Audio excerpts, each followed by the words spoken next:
Welcome back students, આપ સૌનું આપણી યુટ્યુબ ચેનલમાં હાર્દિક સ્વાગત છે। વિદ્યાર્થી મિત્રો, આપણે એનએમએમએસ પરીક્ષા 2026ની તૈયારીના ભાગરૂપે ધોરણ 8 વિષય વિજ્ઞાનમાં પ્રકરણ નંબર 6 પ્રાણીઓમાં પ્રજનન આ પાઠના આપણે આઈએમપી જોવાના છીએ। તો આશા છે કે તમને વિડીયો ગમશે। જો વિડીયો ગમે તો વિડીયોને લાઇક અને શેર જરૂર કરજો। ચેનલ ઉપર નવા હોય અને ચેનલને હજુ સુધી સબસ્ક્રાઈબ ન કરી હોય તો સબસ્ક્રાઈબ કરી બાજુના બેલ આઇકોનને પ્રેસ કરજો।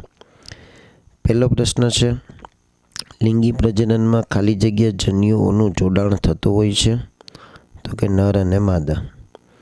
પ્રશ્ન નંબર 2, સજીવોમાં પેઢી દર પેઢી નિરંતરતા બનાવી રાખવા માટે ખાલી જગ્યા આવશ્યક છે? તો કે પ્રજનન। નીચેનામાંથી શેમાં પૂંછડી હોય છે? તો જેમાં આવશે શુક્રકોષ। અંતઃફલન ખાલી જગ્યા શરીરની અંદર થાય છે? તો ચોથામાં જવાબ આવશે બી, માદામાં। પ્રશ્ન નંબર 5, માદાના શરીરની બહાર થતું ફલન એ ખાલી જગ્યા છે? તેમાં જવાબ આવશે બાહ્ય ફલન। હવે છઠ્ઠો પ્રશ્ન છે, એવા પ્રાણીઓને કે જેઓ સીધો બચ્ચાને જન્મ આપે છે તેને ખાલી જગ્યા પ્રાણીઓ કહે છે? તો છઠ્ઠામાં જવાબ આવશે એ અપત્ય પ્રસવી। સાતમો પ્રશ્ન, જે પ્રાણીઓ ઈંડા મૂકે છે તેને ખાલી જગ્યા પ્રાણીઓ કહે છે? તેમાં જવાબ આવશે અંડપ્રસવી। ખાલી જગ્યા એ અપત્ય પ્રસવી પ્રાણી છે? તો આઠમામાં જવાબ આવશે ડી, ગાય। એના પછી નવમો પ્રશ્ન, પતંગિયું એ ખાલી જગ્યા પ્રાણી છે? તો નવમામાં જવાબ આવશે બી, અંડપ્રસવી। કલિકા સર્જન એ ખાલી જગ્યામાં જોવા મળે છે? તો 10મામાં જવાબ આવશે એ, હાઇડ્રા। ખાલી જગ્યા એક કોષી સજીવ છે? તેમાં જવાબ આવશે ડી, અમીબા। મનુષ્યના બચ્ચાને ખાલી જગ્યા કહે છે? તેમાં જવાબ આવશે શિશુ। 13મો પ્રશ્ન છે, ફેલોપિયન નલિકાઓ ખાલી જગ્યા પ્રજનન અંગોમાં જોવા મળે છે? તેમાં જવાબ આવશે બી, માદા। ટેસ્ટ ટ્યુબ બેબી વિશે નીચેનામાંથી કયું ખોટું છે? તો કે ટેસ્ટ ટ્યુબમાં વિકાસ।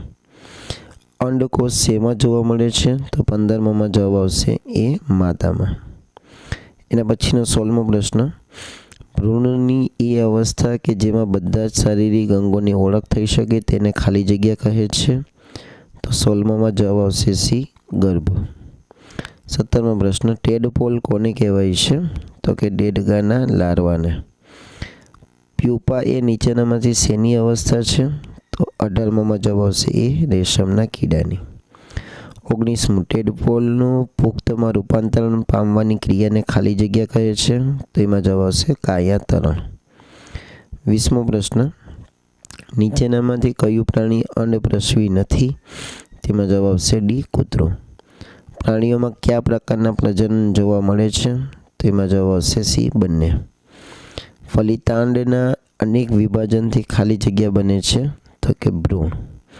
અને 23મું, નીચેનામાંથી કયું પ્રાણી અપત્ય પ્રસવી પ્રાણી નથી? તેમાં જવાબ આવશે ડી, મરઘી। તો અહીં તમારા પ્રકરણ નંબર 6ના આઈએમપી પૂર્ણ થાય છે। આશા રાખીશ કે તમને વિડીયો ગમ્યો હશે।